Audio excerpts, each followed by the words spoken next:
ناو هونەر و میوزیک و ژیان و تەمەنی پیاوێک کە پڕاوپڕە لە جوان پڕاوپڕە لە خزمەت ئەوەندەی خزمەت کردووە قەنجەکانی دەست ناتوان بژێت هونەرمەند و میوزیک ژەنی بەتوانە و پارێزەری کلتوری کوردی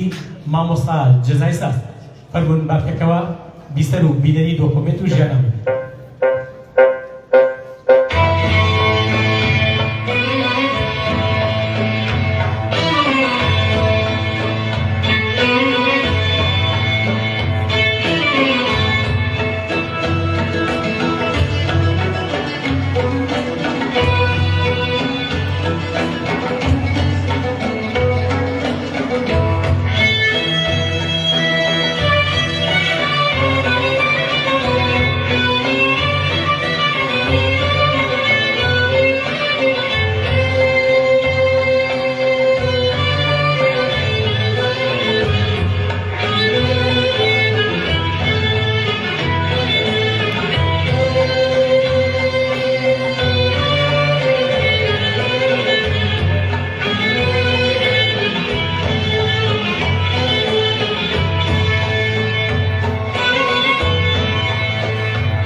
جەزای ساز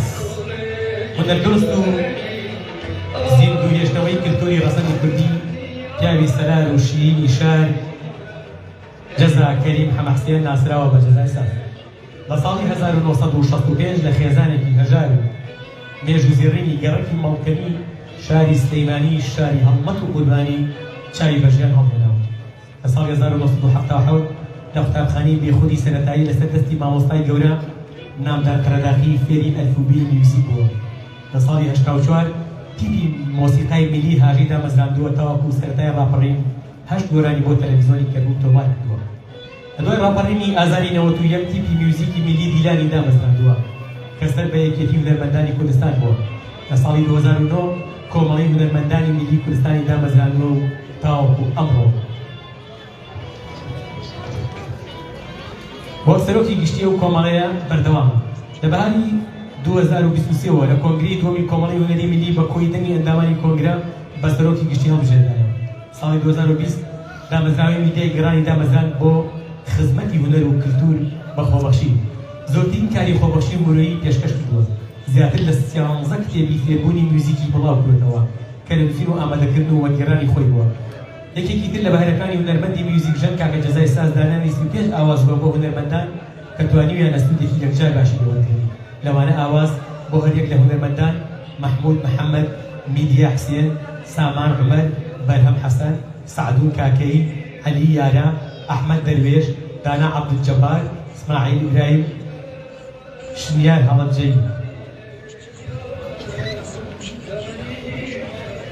نزیکەی 30 ساڵە بەردەوامە لە ئەرکە پیرۆزەکەی خۆبەخشانە لە زۆربەی بۆنە و یادە نیشتیمانیەکان ڕۆڵی بەرچاو و کاریگەری هەبووە یەکێک بۆ لەو هەواڵە دڵسۆزانەی کە لە بیرۆکەی یادکردنەوەی ساڵیادێکی بێبارە نیشانی هەڵبجێشیدا ڕۆڵی هەبوو لە ساڵی 91 بەدەوە ئەو یادە نیشتیمانیە کراوەتەوە هاوکاری بەخشینی پێشکەشی بە ڕێکخراوی خاوەن لێداری سەرتایبەتەکان کردووە ڕێژەکانی ڕێکخراوی ئاشتی جیهانە لە هەرێمی کوردستان ئەندامی مەڵبەندی یەکی ڕێستی سلێمانی یەکێتی نیشتیمانی کوردستانە بەڕێوەبەری سۆشیال میدیا و ڕادیۆ و مەڵبەندی سلێمانیە ئەندامی دەستەی دامەزرێنەری ماڵی بەستە و مەقام ئەندامی دەستەی دامەزرێنەری لێژدەی بۆ نەو یادەکانی سلێمانیە لە هەموو یادەنەتەوەیەکان و شەهیداندا خۆی هەواڵەکانی دڵسۆزانە هەستاون بە خزمەتکردنی بە شەهید بوونەتەوە و بۆ چرکەیەکیش خیانەتیان لەگەڵ ئەم وڵاتەدا نەکردووە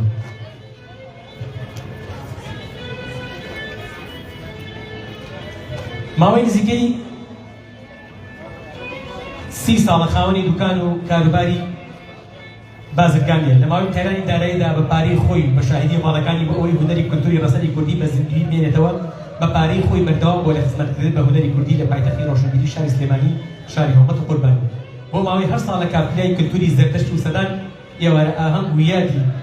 کەڵە هونەرمەندەکانی کوردی کردوێتەوە یەکێک لە وتەکانی بەڕێز خالید دۆستی وەزیری ڕۆشنبیری پێشوو هەمیشە دەیوت لە غیابی حکومەت و وەزارەتەکان هەواڵ جەزای ساز و هاوڕێکانی بارکە پیرۆزەکە هەستاوە هەمیشە جێگای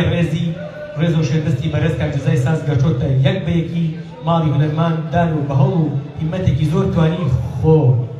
بەختارە گەورەتی خەونیان بەدی بهێنێت دوای هەوڵدان و مادوونێکی زۆر کۆڵمەدان بە پشتیوانی هەواڵی بەڕێز جەنابی کاک قوبا تاڵەبانی و بە دەستپۆزی پشتیوانی خاتوو لەیلا سەرۆکی شارەوانی سلێمانی و ئەندازیار کاک عەزیز لە وەرهێنانی سلێمانی توانی پرۆژەی نیشتەجێبوون بۆ هونەرمەندان بگەێنە خۆناغی جێبەجێکردن و بەمەش دڵی سەدان خێزان خۆش دەکات کە لە خۆشترین وەستی شوێنی شاری سلێمانیە هونەرمەندی خۆشەویست کاکە جەزای ساز دەڵێت ویژدانم زۆر ئارامە کاتێک منی لە ژیاندا نەمێنم لە دووری بینی باڵای تەلاری هونەرمەندان دەبتەنگەواهی دەرێک و دڵسۆزی و پەرۆشی و خزمەتەکانیان بۆ ئێمەش هەمیشە وتومانە یاخوا جەزای ساز نەمرێ بۆ ئەوەی هونەر و کلتوری کوردی لە سلێمانی نەمرێت خۆشەویستان ئێستا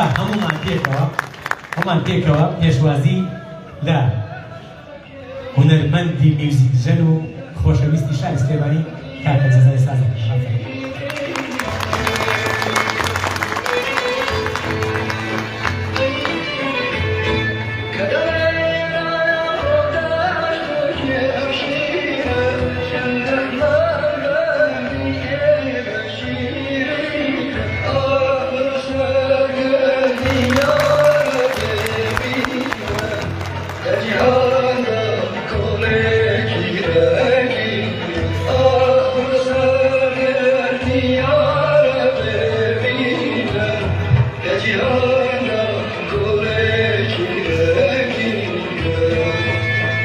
ئەمجارە